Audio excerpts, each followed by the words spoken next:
aujourd'hui, pourquoi vous êtes ici? Originalement, c'est parce que je suis transgenre.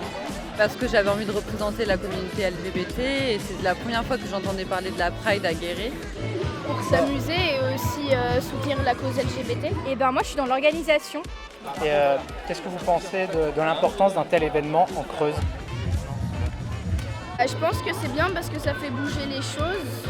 C'est important parce que c'est un quartier, une région très rurale, donc il y a forcément des mœurs très à l'ancienne, on va dire. Et je trouve ça bien qu'il y ait un mouvement comme ça ici. Alors pour moi c'est très important parce que c'est pas assez visible pour moi dans les territoires ruraux en général. C'est souvent dans les grandes villes qu'on voit ce genre de marche. On se rassemble beaucoup aussi à Paris parce que c'est la capitale, c'est normal. Mais on n'a pas tout à fait les mêmes problématiques en ruralité. Pour commencer, un signe que la LGBT, c'est là, et nous sommes là, et nous sommes comme ça. Vous pensez qu'il y a la mentalité en général qui a pu évoluer, que ce soit en France ou en Creuse même? En Creuse, je pense que en Limousin, je pense que il y a encore du travail. Je pense qu'il y a encore des mœurs qui datent de longtemps, qui restent ancrées de par la campagne, les agriculteurs, etc. Il y a je pense qu'il faut faire avancer les choses encore. Les mentalités, oui, peut-être que ça évolue effectivement, mais je pense aussi surtout qu'on est plus informés. Je trouve plus en plus, les gens ils voient plus, ils comprennent plus. Une marche des fiertés à Guéret, c'était pour moi le truc improbable. Parce que je suis toujours, depuis que je suis en Creuse, je me suis dit jamais il y aura une marche. D'ailleurs j'en plaisantais, il n'y aura jamais une marche des fiertés à Guéret. Et là cette année, c'était le grand truc. Donc déjà pour y participer, puis le côté militant aussi, c'est bien de se montrer aussi. Et puis je pense qu'il y a encore des choses à faire. Donc c'était important pour moi d'y être. C'était important pour nous d'y être, parce qu'on y était tous les deux évidemment avec mon mari. La Creuse, c'est une zone rurale et les gens parfois mettent un peu du temps à accepter la nouveauté, les gens nouveaux qui arrivent. Celui qui arrive d'ailleurs est toujours un peu regardé de travers au départ, mais finalement, une fois qu'il a fait sa place, il fait partie de la famille. Et je pense que les Creusois savent quand quelqu'un arrive en étant exclu, alors qu'il soit exclu pour des raisons d'orientation sexuelle, qu'il soit réfugié politique ou autre. La Creuse a toujours su être une terre d'asile et d'accueil pour les gens qui étaient opprimés dans le monde. Et ça, je pense que c'est pas prêt de s'arrêter. Alors comment on en est arrivé à une marche des fiertés en Creuse? Lentement. Il a fallu jusqu'en 2021 pour que ça marche. Il a fallu surtout une mobilisation d'un groupe.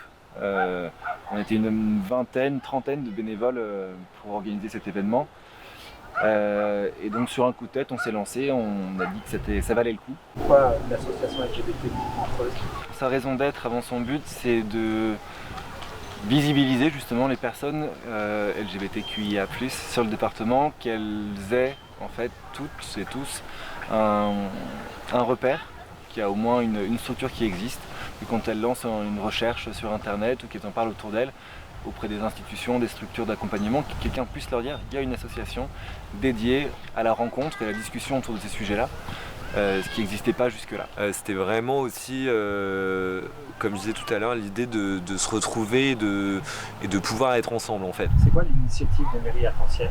En gros, l'idée, donc au sein du collectif, l'idée était justement, avec cette question de la visibilisation, c'était aussi de mobiliser les pouvoirs politiques, en tout cas les mairies en Creuse, sur ces questions et donc leur proposer de mettre un drapeau sur le fronton de leur mairie le jour de la lutte contre les discriminations et l'homophobie, le 17 mai. Du coup on a envoyé un questionnaire aux mairies pour savoir si elles étaient prêtes ou pas à participer. On a eu 25-30 réponses. Et c'était juste dire il y a le drapeau dans la mairie et du coup toute personne qui habite dans cette ville, ce village, il y a un endroit représenté au moins une journée. Les mairies envoient un signal aux personnes LGBT pour dire nous en tout cas soit on peut vous défendre si jamais il y a un problème, et en tout cas il ne devrait y avoir aucun problème quoi. Je crois que c'était une belle initiative parce que on est dans une période un petit peu troublée. J'ai l'impression qu'il y a deux mouvements contradictoires. Un qui est plutôt positif, qui est le fait que ça soit rentré dans les mœurs. Et il y a un deuxième mouvement de fond, alors qui est pas du tout creusois, hein, qui est français, voire même mondial, qui est cette espèce de radicalisation. On est en période de crise, donc il y a une espèce de radicalisation des valeurs morales qui fait que certains redeviennent très réactionnaires par rapport à ces sujets-là, et on a, alors c'est médiatisé, mais on a quand même quelques agressions de personnes LGBT qui sont tout bonnement inadmissibles dans une république. Et pour terminer, si l'association réitère l'initiative l'an prochain, est-ce qu'on pourra revoir le drapeau arc-en-ciel sur la mairie de la Souterraine ? Oui, bien sûr. Bien sûr.